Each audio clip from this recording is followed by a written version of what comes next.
మునుపటి వెంకటరమణ గారు, బాపు గారు వెల్ నోన్ కదా.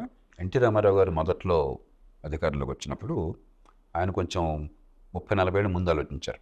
అప్పుడు ఇంకా కంప్యూటర్లు లేవు, టీవీలు లేవు, ఊళ్ళల్లో కరెంట్ లేదు. అయినా కూడా మనకి ఈ ఆడియో విజువల్ ఎడ్యుకేషన్ కొంచెం పర్పసివ్గా ఉండాలని చెప్పే ఉద్దేశంతో వారిని పిలిచి కోరితే తయారు చేయమని చెప్పని నాకు వెంకటరమణ గారు ఎక్స్ప్లెయిన్ చేశారు. పిల్లలకి క్యూలో నుంచోవటము క్రమశిక్షణ నేర్పాలి. మనం కూర్చొని క్యూలో నుంచోవాలరా అని చెప్పి పాఠాలు చెప్తాం అయిపోతుంది.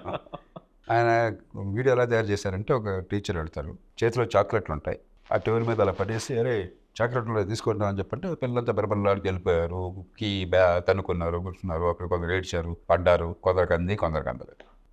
మళ్ళీ ఆయన చాక్లెట్లు తీసుకొచ్చి 25 మంది ఉన్నారు, 25 చాక్లెట్లు ఉన్నాయి, ఇదిగో జిగ్నేష్ కొంచెం నువ్వు అందరిలోకి తెలియగలడు, గట్టివాడివి, అందరికీ అందరి చూడాలని చెప్పంటే ఆటోమేటిక్గా వాళ్ళు క్యూ సిస్టమ్ నేర్చుకున్నారు. మనం కనుక క్యూ ఫాలో కాకపోతే మనందరికీ నష్టము, ఫాలో అయితే మనకే లాభము అన్న విషయం అనుభవం నుంచి ఎలా వస్తుంది.